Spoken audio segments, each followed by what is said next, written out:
Hi எல்லோருக்கும் வணக்கம். ரொம்ப பேர் ஈர்ப்பு விதிய நான் ப்ராக்டிஸ் பண்ணுறேன்.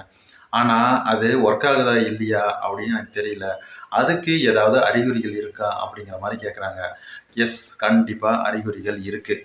பொதுவாக நாம் ஈர்ப்பு விதியை எதுக்கெல்லாம் பயன்படுத்துகிறோம் அப்படின்னா, உங்களுக்கே தெரியும், பணம், வேலை, அதுக்கப்புறம் வீடு கட்டுறது, உங்களோட என்னென்ன ஆசைகள் இருக்கோ அது எல்லாத்துக்குமே யூஸ் பண்ணுறோம். முக்கியமாக ரிலேஷன்ஷிப்பை சரி பண்ணுறதுக்கு இதை வந்து வெளியில் சொல்லாமையே வந்து இதுக்காக யூஸ் பண்ணுவாங்க. ரொம்ப ரொம்ப அதிகம் மெமரி யூஸ் பண்ணுறது இதுக்காக தான். பொதுவாக நம்ம ரிலேஷன்ஷிப்பை சரி பண்ணுறதுக்காக யூஸ் பண்ணிட்டு தான் இருக்காங்க. நிறைய பேருக்கு நிறைய விஷயங்கள் சரியாக போயிட்டுருக்கு. நிறைய பேர் அதுலேருந்து அதாவது அவங்களோட ரிலேஷன்ஷிப்பு சரியாக தப்பான்னு புரிஞ்சுட்டு அதுலேருந்து வெளியே வந்திருக்கும் செஞ்சுருக்காங்க.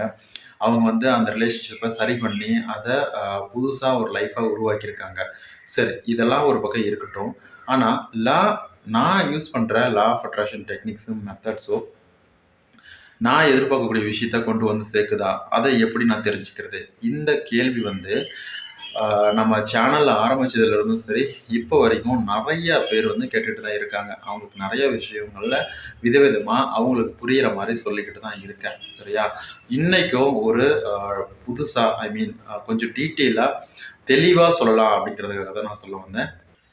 அதுக்கு முன்னாடி நம்ம சேனலுக்கு புதுசாக வரீங்க அப்படின்னா சப்ஸ்கிரைப் பண்ணிக்கோங்க. முடிஞ்ச வரைக்கும் இந்த வீடியோவுக்கு ஒரு லைக் மட்டும் பண்ணிட்டு போங்க. என்னோடய வாட்ஸ்அப் நம்பர் டிஸ்கிரிப்ஷனில் இருக்குது. உங்களுக்கு கிளாஸஸ் ஏதாவது வேணும் அப்படின்னா நீங்கள் அதுக்கு காண்டாக்ட் பண்ணலாம். ஓகே, இந்த வீடியோ முழுமையாக பாருங்கள். உங்களுக்கு பிடிக்கும் அப்படின்னு நம்புகிறேன். முடிஞ்சது அப்படின்னா ஒரு லைக் பண்ணிடுங்க. ஓகேவா? முடிஞ்ச வரைக்கும் சப்ஸ்கிரைப் பண்ணிவிட்டு வீடியோ பாருங்கள். சரி, இப்போ பொதுவாக நாம் எதுக்கெல்லாம் லா ஆஃப் அட்ராக்ஷன் யூஸ் பண்ணுறோம் அப்படிங்கிறத பற்றி பேசிட்டோம். சரியா? அதுக்கான மெத்தடு ப்ராக்டிஸும் சரியாக பண்ணுறோமா அப்படிங்கிறத பார்த்துக்கோங்க. அப்படியும் நான் சரியாக தான் பண்ணுறேன் அப்படின்னா கன்சிஸ்டன்சி இருக்கா, அதாவது தொடர்ந்து அதை ப்ராக்டிஸ் பண்ணுறீங்களா அப்படின்னு பார்த்துக்கோங்க. அதாவது தொடர்ந்து ப்ராக்டிஸ் பண்ணுறது அப்படிங்கிறது வந்து கண்டினியூஸாக எழுதுறதோ விசுவலைஸ் பண்ணுறதோ இது மட்டும் இல்லாமல் நீங்கள் வந்து கண்டினியூஸாக அந்த விஷயத்து மேலே எதிர்பார்ப்போடு இருக்கீங்களா?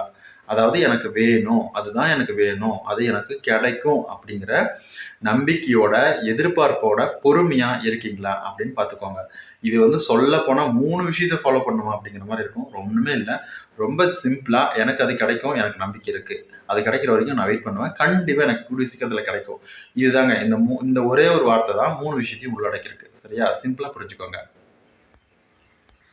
இப்போது நீங்கள் எந்த விஷயத்துக்காக ஈர்ப்பு விதியை பயன்படுத்தினாலும் சரி, அந்த மாதிரியான அதாவது நீங்கள் எதிர்பார்க்குற விஷயங்களுக்கு ரிலேட்டடான இருக்கக்கூடிய நிறைய நிகழ்வுகளை உங்களால் பார்க்க முடியும். அது செய்தி வழியாவோ, இல்லை டிவி வழியாவோ, இல்லை ஃபோன் வழியாவோ, இல்லை வீடியோவோ, இல்லை மற்றவங்க நம்மக்கிட்ட பேசுகிறதா இருக்கட்டும், எதுவாக இருந்தாலும் நீங்கள் எதிர்பார்க்கக்கூடிய அந்த விஷயங்கள் சார்ந்தே இருக்கும். அதான் ரிலேட்டடாகவே தான் இருக்கும். சரியா?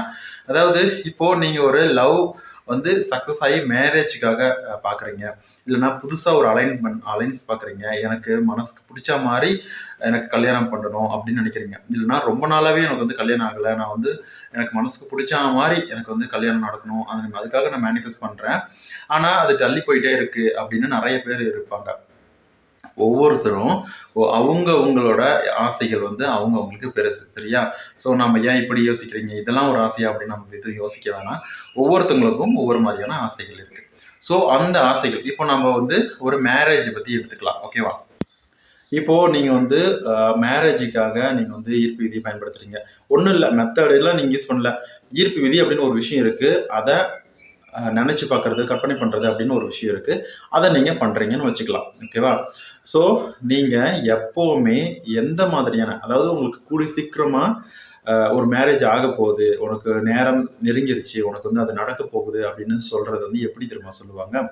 கடவுள் யூனிவர்ஸும் அந்த மாதிரியான நிறைய விஷயங்களை உங்களை சுற்றி காட்டுவாங்க. அதாவது கல்யாணம் பண்ணுற மாதிரி, பொண்ணு மாப்பிள்ளை கல்யாணம் பண்ணுற மாதிரி, உங்களை சுற்றி எப்போ பார்த்தாலும் நீங்கள் எங்கேயாவது வெளியில் போனாலோ வந்தாலோ நிறைய கல்யாணத்தில் மண்டபத்தில் பேனர் போட்டு 2 பேர்த்துக்கும் மாங்கல்யம் வைக்கிற மாதிரி, 2 பேருமே வந்து புது புடவை வேட்டி சட்டை போட்டு பொண்ணு மாப்பிள்ளை நிற்கிற மாதிரி வரவேற்கிற மாதிரி இருக்கும். அதே மாதிரி அவங்கள சம்மந்தமான பத்திரிகைகள் நிறைய வைக்கிற மாதிரி, நிறைய போஸ்ட், இதை வந்து ரெகுலராக இந்த மாதம்னா இந்த மாதிரி வரும், சீசன்னா அப்படி தானே வரும் அப்படின்னு நீங்கள் கேட்கலாம்.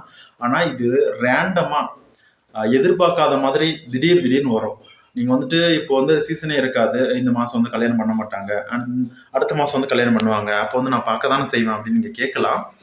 ஆனால் இப்போ ஒரு எக்ஸாம்பிளுக்கு இந்த மாதம் கல்யாணமே பண்ண போகிறதில்ல, எந்த ஒரு விஷயத்தையுமே அவங்க பண்ண போகிறது இல்லை அப்படின்னா, அப்போ கூட உங்களுக்கு கல்யாணம் பண்ணுற மாதிரியான வீடியோவையோ, பொண்ணு பார்க்குற மாதிரியான வீடியோவையோ, அதாவது வீட்டுக்கு போய் பொண்ணு பார்ப்பாங்க, மாப்பிள்ளை வீடு நிச்சயம் பண்ணுவாங்க, இந்த மாதிரிலாம் இருக்கும்ல.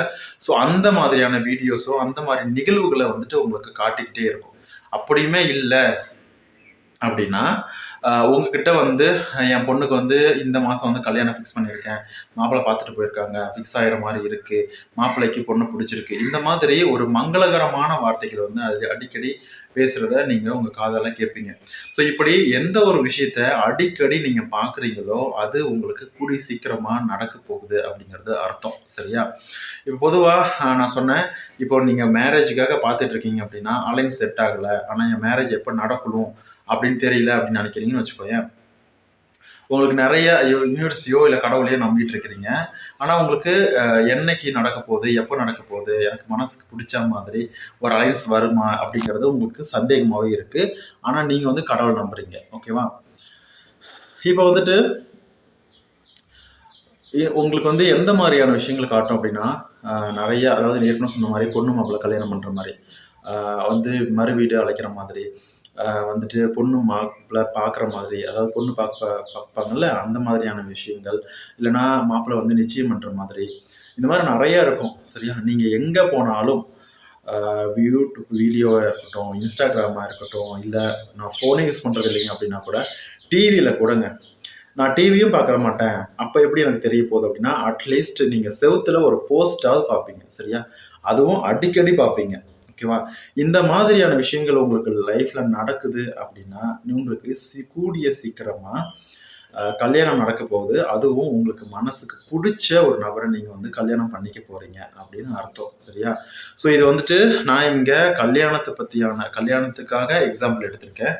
இப்போ நீங்கள் வந்து வேற ஒரு விஷயம், இது வந்து வீடு கட்டுறதா இருக்கட்டும், இல்லை எனக்கு வந்து புது வேலை நான் வந்து சர்ச் பண்ணிட்டு இருக்கேன், எனக்கு வேலை எப்படி கிடைக்கும் அப்படிங்கிற மாதிரியா இருக்கட்டும், இந்த மாதிரி ஒவ்வொருத்தங்களுக்கும் அவங்களுக்கு தகுந்த மாதிரியான விஷயங்களை லைஃப்ல காட்டிக்கிட்டே இருக்கும்.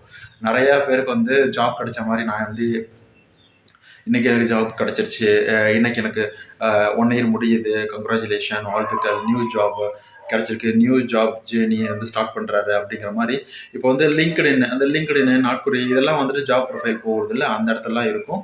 அப்படியும் இல்லை அப்படின்னா நீங்கள் எங்கே பார்க்குறீங்களோ, அதாவது உங்கள் கண்ணுக்கு தெரிகிற மாதிரியான விஷயங்கள் உங்களுக்கு தெரியுங்க, நடக்குங்க. அது எதில் வேணாலும் இருக்கட்டுங்க. டிவி, மீடியான்னு வச்சுக்கலாம், டிவி, ஃபோனு, அப்புறம் போஸ்டர்ஸு, இந்த மாதிரி எதுவாக வேணாலும் இருக்கட்டும். அந்த விஷயம் உங்களுக்கு நடக்க போகுது அப்படின்னா உங்களுக்கு அந்த தெள்ள தெளிவாக உங்ககிட்ட அடிக்கடி காட்டிகிட்டு இருக்கோம். சரியா? ஸோ இது மாதிரி ஏதாவது நீங்கள் பார்க்குறீங்க, இல்லை ஏற்கனவே இதை நான் பார்த்துருக்கேன், இல்லை நான் ஃபீல் பண்ணியிருக்கேன் அப்படின்னா நீங்கள் கீழே கமெண்ட் பண்ணுங்கள், மற்றவங்களுக்கும் அது தெரியட்டும்.